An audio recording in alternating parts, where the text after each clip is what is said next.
بسم الله الرحمن الرحیم. محمد سلیم امیری د داخلي ناروغۍ متخصص. زه غواړم د شکر د مریضي په باره کې تاسو ته وران معلومات درکړم. اول دا باید ووایم چې شکر مریضي څه ده. شکر مریضي یو مزمنه دوامداره مریضي ده چې په وجود کې د ګلوکوز د زیاتوالي سبب ګرځي. دا دوه نوعې لري چې ټایپ 1 او ټایپ 2 په نامه سره دي، یا نوع اوله یا نوع دومه. اول دا باید ووایم چې علتونه د دې څه شی دي. معمولا ټایپ 1 کې خو علت معمولا معلوم نه ده، خو داسې ویل کېږي چې زیاتره ویروسونه او یا جنیتیکي فکتورونه او یا کېدلی سي بعضې آټو امیون علتونه په دې کې موجود دي. او ټایپ 1 او ټایپ 2 سره د هغه معمولا ریس فکتورونه او بعضې نور فکتورونه یا اسباب لري. خو له هغه نه زه تېرېږم. خو اول زه تاسو ته باید دا ووایم چې اعراض علایم څه شی دي.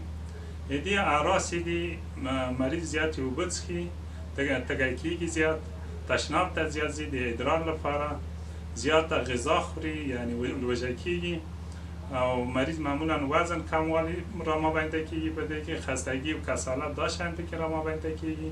زیاتره وخت جلدي انتانات په مریض کې رامابینده کېږي، او حتی د دوی کوم ځای چې زخم سي دا زر نه جوړېږي.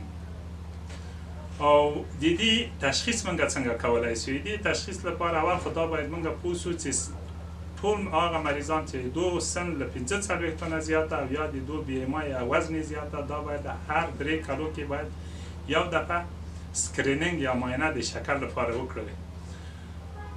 دا مرض باید موږ څنګه تشخیص کړو؟ اول خو اعراض علایم ډېر مهمه دي لکه چې ما مخکې ویلې.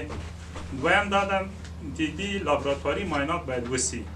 لابراتواري معاینات معمولا په وینه کې موږ د مریض شکر ګورو.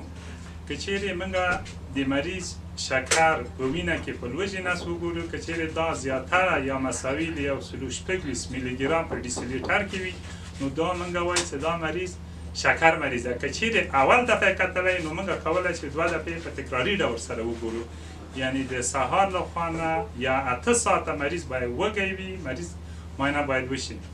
او که چیرې مریض غذا خوړلی وي، نو موږ کولی سو د مریض شکر په ماړه نس هم وګورو. که چیرې دا له 200 نه یا مساوي له 200 میلي ګرام په ډیسیلیټر سره وي، نو دا موږ وایو دا مریض په شکر باندې اخته ده. یو مهم شی چې ډېر مهم په تشخیص کې رول لري، هغه د مریض HbA1c یا د 3 میاشتو شکر ده. که چیرې د ده اندازه له 6.0 یا مساوي له دغه 6.50 سره وي، البته په فیصدي باندې ښودل کېږي، نو دا موږ وایو دا مریض شکر مریض ده. دا باید وایي چې شکر مریض زیات اختلاطات لري، چې دا اختلاطات په باره کې هم یو لنډ معلومات ورکوم. شکر زیاتره غټ رګونه او واړه رګونه زیات مساوي، چې غټ رګونه زیاتره په دماغ کې، په زړه کې، معمولا په نهایاتو کې زیاتره د بندوالي سبب ګرځي او مشکلات رامابینده کوي. او واړه رګونه چې دي زیاتره په رشتې عصبي رشتو کې، په سترګو کې، په ګردو کې دا تخریبي چې د همغې عضو مربوطه افات رامابینده کېږي. نور اختلاطات هم لري، لکه په سترګو کې باعث د کاتاراک ګرځي، د سترګې فشار لوړېږي، جلدي امراض رامابینده کېږي، انتانات رامابینده کېږي. په سیستم هضمي کې هم مشکلات رامابینده کېږي، سیستم بولي تناسلي کې باعث د افاتو ګرځي. دا باید موږ په ډېره جدي توګه له کنټرول لاندې او تداوی باید کړو.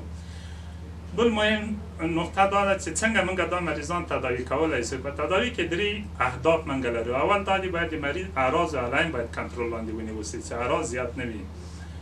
دویم دا چې د مریض باید د اختلاطات چې کوم له شکر نه رامابینده کېږي، دا باید په جدي توګه ارزیابي او کنټرول او تداوی سي. او دریم دا ده چې دغه اختلاطات او د مریض شکر په ښه ډول موږ کنټرول کړو، نو مریض که البته طولاني مدت ژوند کولی سي. او د دغو شیانو یا د اختلاطاتو او د تداوی د کنټرول لپاره باید موږ کوم نقاط په نظر کې ونیسو. اول باید موږ ګلایسیمیک ګول باید ولري، یعنې شکر په کومه اندازه کې باید موږ وساتو. معمولا شکر اندازه چې موږ یې ساتو باید په وږي نس که چیرې معاینه سي، نو د 80 او د 130 میلي ګرام په ډیسیلیټر په دې مابین کې باید وساتل سي. او که چیرې په ډک نس باندې که چیرې معاینه سي، نو د دو اندازه له 180 میلي ګرام په ډیسیلیټر نه کم وساتل سي. او HbA1c چې د دریو میاشتو شکر ده باید دا ګول یا هدف د منګه له 2% باید کمی په دې مریضانو کې په څنګ د دغه کې نور بعض افات هم ستا د شکر سره متممه وي لکه فشار باید مریض باید کنټرول شي چربی که چیرې ولري باید دا کنټرول شي او نور قلبي امراض چې مریض سره یو ځای وي باید دا کنټرول لاندې ونیول شي او فعالیت فیزیکی باید مریض منظم ولري معمولا باید هفته کې 150 منټه چې په هر ورځ که موږ تقسیم کړو د 5 ورځې حتما باید مریض وکړي چې 10 دقیقې باید فعالیت ولري رژیم غذایی که باید مریض غذاګان چې ګلوکوز یا کربوهیدرات په ترکیب کې زیات ولري باید مریض کم وخوري زیات استفاده باید ورڅخه ونه کړي او بل مریض باید هغه غذاګان چې وخوري چې چربی کم ولري یا شحم کم په ترکیب کې ولري ځکه دا ریسک فاکتور ده یا فاکتور خطر ده د شکر لپاره او نور قلبي امراض لپاره نو خدای دې وکړي ستاسو د فایدې وړ معلومات ما درکړي او تاسو استفاده ورڅخه وکړئ او د نورو معلومات لپاره او که چیرې څوک شکر لري باید متخصص د شکر ته ورسي او هغه سره له نږدې وګوري